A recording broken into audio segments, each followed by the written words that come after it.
უფრო მეტად თქვენი მოწვევის და სხვა პოლიტიკოსების მიზანს წარმოადგენს ვისაუბროთ იმაზე, რაც ხდებოდა თვეების განმავლობაში ქართული ოცნების პარლამენტში. მარტო ეს კომისია ხო არ შეუქმნია, შექმნეს რამდენიმე კომისია, რომელიც საერთოდ დაგვავიწყდა. მთავრობაში ცალკე შექმნეს, კიდე სადღაც შექმნეს, პარლამენტში შექმნეს, მაგრამ მაინც გაშუქების ცენტრში ეს კომისია იყო. აი მოლოდინი ამ კომისიასთან მიმართებაში იყო და თავად ქართული ოცნების წარმომადგენლების კომენტარები ვნახეთ დღეს, აღშფოთებულები არიან, რომ ასე როგორ დაამთავრა მუშაობა ამ კომისიამ. არ ვიცი ისინი რას ელოდნენ, მაგრამ ეს მოლოდინები თავად კობახიძემ და ამ ჯგუფმა შექმნა. აი თქვენ რას ელოდით და ზოგადად რა შეგვიძლია ვთქვათ ფასების მდგომარეობას? მოგესალმებით მისალმე მაყურებელს. ხო, ეს ისეთი თემაა, რომ წლებია ხალხს აღელვებს. სულ რამდენიმე წლის წინ 14% იყო ინფლაცია.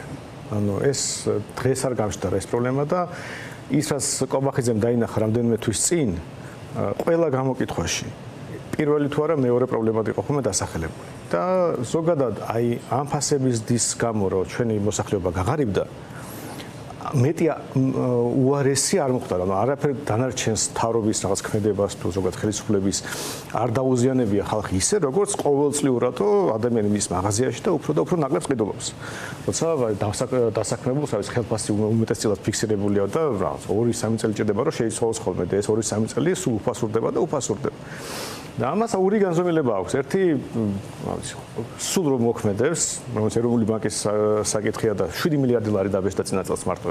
მარტი მათს რო შევადროთ 7 მილიარდით მეტი ლარია ბრუნვაში. და ლარი უფასურდება საბოლოო ჯამში, ამის გამო იზრდება ფასები ჩვენხანაში წლებია. მაგრამ ეს არის ზოგადი პრობლემა. ამას თუ არ მოაგვარებ, პრინციპულად არ შეიძლება არაფერი და თუმცა პრინციპულად ეს კომპონენტი დღევანდელ დასკვნაში როგორც მინიმუმ უნდა ყოფილიყო, ხო? უნდა ყოფილიყო და სხვა თუ არაფერი, რომც არ იყოს დამნაშავე ეროვნული ბანკი, კონსტიტუციაში წერია, რომ მისი ვალდებულება ფასების სტაბილურობა და როგორ შეიძლება რამე მოიკვლიო რაღაც ფასებზე და ვინც პასუხისმგებელი იმაზე არ დაუძახო ამ კომისიაზე, არ კითხო რა შვება, როგორ მუშაობს. მეტიც კობახიძემ განაცხადა კი ეს, რომ ყველაფერი კარგად არის ეროვნული ბანკის ხარესა. ეს ერთი ნაწილია და მეორე ნაწილი არის კონკრეტული რაღაც პროდუქტები, იმიტომ რომ შეიძლება ფასები ქვეყანაში იზრდება, მაგრამ სხვა პროდუქტზე სხვადასხვანაირად იზრდება ფასები და ვიღაცისთვის მაგალითად შედარებით იაფიანი პურის ფასის და უფრო მნიშვნელოვანია, ვიდრე თქვა, რა ვიცი, მანქანა რო გაძვირდეს. ესეც შეიძლება ის პრობლემა იყოს, მაგრამ სხვადასხვანაირ პროდუქტებია და ამიტომ რომც მიზანი იყოს არა ზოგადად ინფლაციასთან ბრძოლა, არამედ კონკრეტული პროდუქტების. იქ ხო უკვე მთავრობის საქმეა, აი მაგალითად რამდენჯერ აი ისე გამოვიდა, რომ იმდენ არაკომპიუტერები აღოჩნდა ქართული ოცნების წარმომადგენლები, რომ ყველასთან მტყუნები აღმოჩნდა. აი, ვინც არ შეეხო აქედან იქიდან ჩემი ოპონენტები ოპოზიციიდან, მაგრამ აი ყველა სხვადასხვანაირად ვაკრიტიკებთ, მაგრამ ყველასთან მტყუნები არიან. იმიტომ რომ ბოლოს და ბოლოს, რა ვიცი, აი ბენზინს ხო ყველა ასხავს. მართლა გააუქმეს აქციზი. დროებით ზომად მაინც სანამ თუნდაც აი საერთაშორისო გლობალური შეიძლება თლიანად აქციზის ოდენობით არ შევცილდეს ფასი ხო ნახდად შემცირდება. აი შორს ვარ წახვიდე რა თქინდა ამაზე წვალება. ან ავიღოთ 300 ლარიანი ზღვარი გვაქვს იმპორტს. და იმიტომ რომ დიდ ქსელებს არ უნდათ რომ მოგება შემომცირდეთ, ლობირებენ რომ 300 ლარიანი ზღვარი არ გაიზარდოს. მოხსენის 300 ლარიანი ზღვარი ან გაზარდე 1000 ლარამდე და მთელ ქვეყანას ერთ დღეში გაუიაფდება მთელი იმპორტირებული პროდუქცია. ანუ ასეთი მაგალითი ბევრია. წამლებზე რო ვსაუბრობთ, წამლების რეგულაციები გააფართოვეთ დაცვაში უწერია და რა და ამ რეგულაციამ გამოიწვია ფასების ზრდა წამლებს. პირიქით გახსენის შესაძლებლობა რომ ევროპიდან თავისუფლად შემოდიოდეს წამლები. კი და კონკურენცია კიდევ უფრო მეტად შეიძლება. ყველას მიერ შესაძლებლობა, არა მარტო რამდენიმე ხსას, ყველას მიერ შესაძლებლობა და რა ვიცი, ევროპაში თუ მაგალითად ავსტრიაში შეიძლება რაღაც წამლის გამოყენება, ჩვენთან რატომ არ შეიძლება? ან თუ რაღაც ესპანეთში შეიძლება. არ შეზღუდო. არის შემოიდანე. ფასები დამშემცირდება.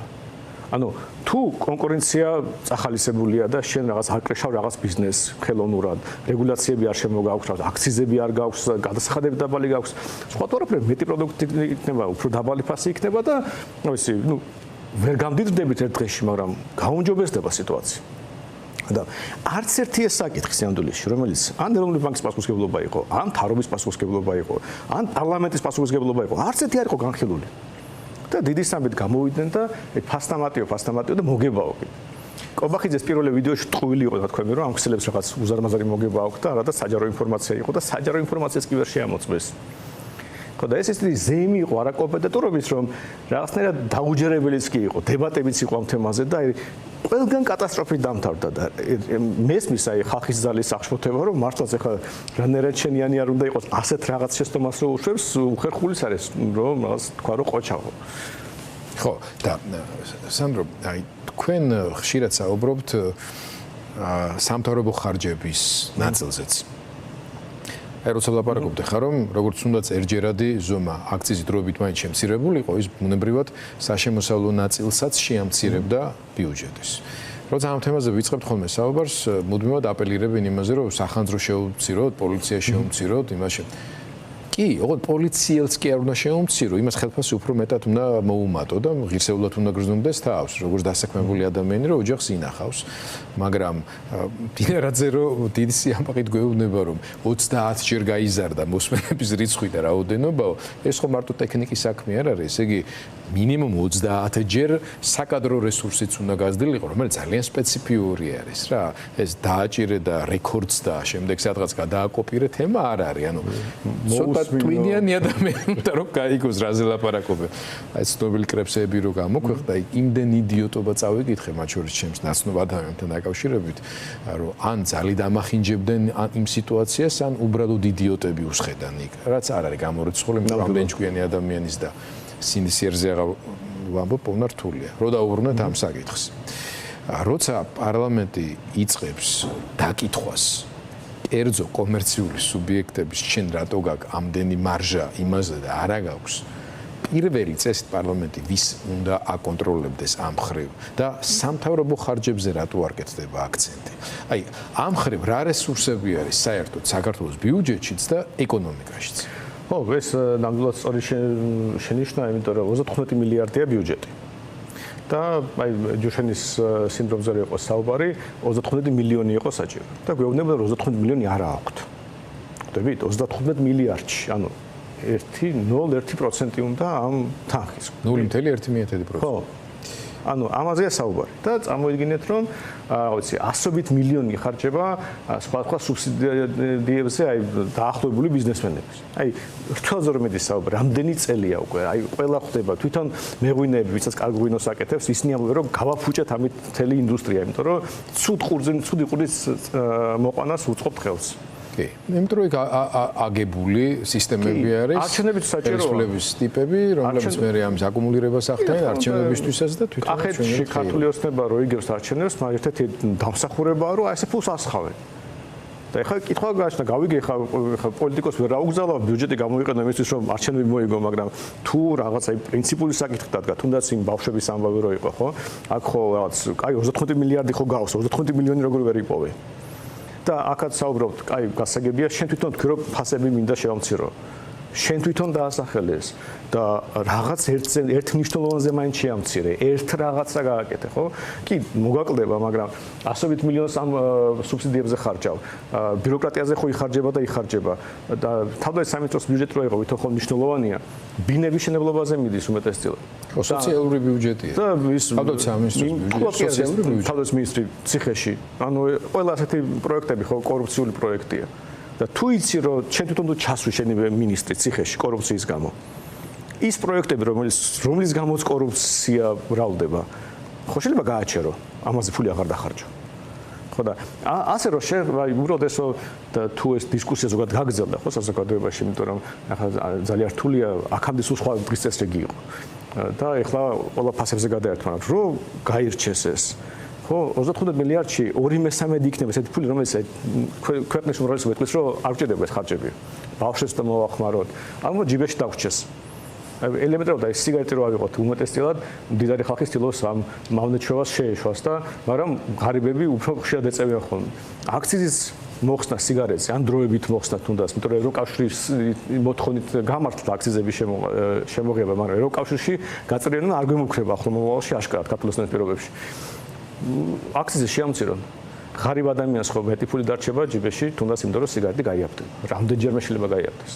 ანუ ეს ხო ძალიან ბანალურია, თუ გინდა ეს გააკეთო და თუ რამე გესმის და აქ მე მგონი ორივე პრობლემაა. ერთი მხრივ რომ არც უნდა სინამდვილეში, იმიტომ რომ მე მგონი რომ კლევაში დაინახეს ტიპიკას რომ ეხლა რაღაცას ვიტყვით და მორიგს აი თქვენი აზრი ამაზეც მაინტერესებს რა და ამათ რაც არ ეშლებოდათ იყო ზუსტად კვლევებზე აწყობილი სწორი პიარ-ტექნოლოგიური პოლიტიკა. ეს ისეთი თემა იყო, რომელიც თავიდანვე ჩანდა, აი ოდნავ საღად მოზრუნე ადამიანისთვის, რომ ისეთ ჭაობში შედიოდნენ, სადაც მე რაც მეც იფართხალებდნენ, უფრო ღრმა ჩაეფლობოდნენ რა, ანუ ხორისხორცი 10 ლარი 9 კილო და ასე შემდეგ.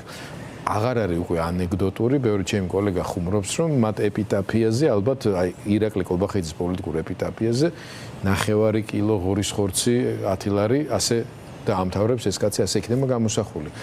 აქედან გამოსავალი არ არსებობს. იმიტომ რომ რაც არ უნდა ოსტატურად აჭამო ადამიანებს პროპაგანდა, ტელევიზორთან მაცივრის კონკურენცია ყოველთვის მაცივრის გამარჯვებით თავდება ხოლმე. ანუ ვიღაცის დამარცხებით ამ პროპაგანდის ავტორის. რა პოლიტიკურ იმპლიკაციებს, შედეგებს პროგნოზირებთ თქვენ ბიძინა ივანიშვილის ვერტიკალში, ასე ვთქვათ? მე მგონი ეს არა მარტო ქართლოსნებაზეა დამოკიდებული, ზოგადად ოპოზიციაზეც დამოკიდებულია. რამდენად ჩვენ შევძლებთ ადამიანებს მივიტანოთ, თუნდაც ის რომ აი ეს ხალხი ხა თქვენ გძარცვავთ და უბრალოდ რომ დაინახეს რომ ფასების შემცირება მათ შორის აი ამ ძარცვის შეჩერების გამო უნდა მოხდეს, რომ ვიღაც დაახლოებულ ბიზნესმენს სუბსიდია არ უნდა მისცე, იქ ბიუჯეტში არ უნდა შეჭამო ფული, იქ ეროვნულ ბანკს უნდა მიხედო, ანუ ყველაფერი ხო მათი მხრიდან იყო, ვიღაც წურბელას უნდა უცხო უარი და ვერ უთხრეს. სინამდვილეში აი ეს არის ერთ-ერთი მიზეზი. როცა გაერკვნენ, თავიდან არ იცოდნენ ეს არაკომპეტენტობით დაიწყეს. და როცა მოიკითხეს რა უნდა გაეკეთებინა, აქ ბანკებს ვერ აწყენინეს, იქ სავაჭრო ქსელებს ვერ აწყენინეს, იქ სუბსიდიაზე შემდგარ ბიზნესმენს ვერ აწყენინეს და იქ გაიხეთ გამოიხედეთ დაწერეს რაღაც 100 გვერდიანი გაუგებრობა. სამეცნიერო ნაშრომი. ხო, რომელიც და სამეცნიერო არ იქნებოდა. მაინც ადამიანს ცუდი არ არის ხა რაღაცები, რაც ნახე და სპეციალისტებს ვკითხე, ძალიან არასწორი რაღაცები წარუწერიათ, მაგრამ ეს არ არის პოლიტიკის დაცვა. იქნებოდა ძალიან კარგი ასეთი რაღაც მინიმუმ კარგ უნივერსიტეტში. ამიტომ ფასებს არ მოკლებია. ფასებს 100 გვერდის გამო. ფასებს ნამდვილად და თუ ოპოზიცია ამას გამოიყენებს, იმიტომ რომ მართლა რომ გითხრათ, ეხლა არ ვართ განებივრებული ქართულოსნების ასეთი უხეში შეცდომებით. მართლაც ბევრ კვლევას ატარებენ, სანამ რაღაცას აკეთებენ. კვლევას ჩაატარეს, მაგრამ მე სულად გამოიყენეს. და ამიტომ ეს ნამდვილად შეცდომაა. ყველა მხრიდან ჩანს. აი ოპოზიცია თუ გამოიყენებს მიღმა, თუნდაც აი გირჩის და თქვენი პოლიტიკის ნაწილში, რა იგულისხმება, რა უნდა იყოს გამოყენების კარგი აგებით პრაქტიკული კონტექსტი. უფრო მეტი საუბარი ახსნა თუ რა. რა თქმა უნდა, საბოლოო ჯამში ადამიანი უნდა ხედავდეს, რომ როცა ის ირჩევს ქართულოსნებას, აი ეს რაღაცნაირად ხელს აწევს, რომ მე გაგძარცვავს.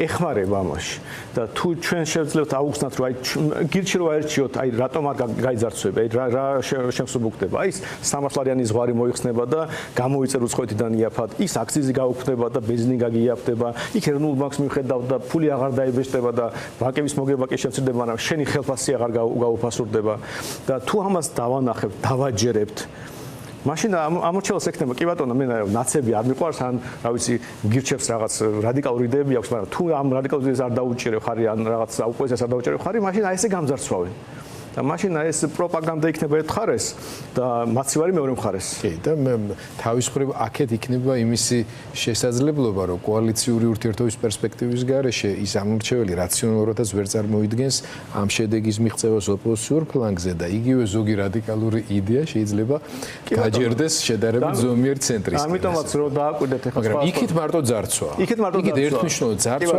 გაღარიბება, ფასების ზრდის დინამიკა უცვლელი და პრობლემები სადაც ბავში მიეთეხარისხოვანია და ვიღაცა ჩინოვნიკის ბოლო მოდელის, აი უბრალოდ რომ გადავხედოთ და დავაკვირდეთ, ხო? აი აღარც კი ვაჩვენებთ უკვე ისე ხშირად იმდენად ნეგატიურად მოქმედებს, არა მარტო მათი დაცვის მანქანებიანად, ნუ მე არ ვიცი, რომელი განვითარებული, წარმატებული ევროპული სახელმწიფოს პირველი პირების კორტეჟები შეიძლება იყოს ისეთი ძვირი და ძვირფასი. აი ესეც ხო მეტყველებს იმაზე, რა არის პრიორიტეტი. სტატი გამოყოფილი ზოლები სადაც შეუძლიათ საცობის გარეშე იარო კიდე და ამატეთ, იმიტომ რომ ხალხი ავტობუსში უნდა ისნեն და ისინი ახალ მანქანებში სუსლა დედლაინებს შეგეწოდებულში გადაადგილდნენ. ეს ნამდვილად ასია და თუ ეხლა რომ დაგვიყვეთ ყველა ოპოზიციურ პარტიას თავისი რეცეპტი აქვს, ეხლა მსგავსებები არის ეხლა ასე თუ ისე, მაგრამ აი სხვადასხვანაირი იქნება. თუ ეს დისკუსია შედგება, თუ გამოჩნდება რომ აი რაღაცაზე შევთანხმდით, თქვა შეიძლება 7 პუნქტი ქონდეს, მაგრამ 4-ში ყველა თანხმდება რომ ეს გასაკეთებელი. მაშინ ამორჩეველს დაიჯერებს, რომ ბოლოს და ბოლოს შეიძლება განსხვავებული სურვილი ქონდეს რომელი ოპოზიციურ პარტიას დაუჭირო ხარი, მაგრამ თუ ოპოზიცია გაიმარჯვებს, ეს 4 პუნქტი ხო შესრულდება. და აი ამ ნაწილში ხარ გავიძარცვები იმ აქციაში გარანტირებული მინიმუმი მაინც იქნება. და ამიტომაც ეს არჩევანი უნდა დავუყენოთ. ჩვენ ვერ მოვერევით ქართულოსნის პროპაგანდას, იმიტომ რომ იქ ძალიან დიდი რესურსია თუ უბრალოდ პროპაგანდას უპირისპირებ. მაგრამ თუ ხელჩასაჭირ სარგებელს აძლევ. მარტო სიძულვილს და ჭხუბს კი არა, რაიონები რომ აი ეს თუ მოხდა, აი შენ ჯიბეში აი ეს მოხდება. რაც უფრო მეტი ძარცვა იქნება, მით უფრო დამაჯერებელი იქნება მაშინ ოპოზიციის პოზიცია.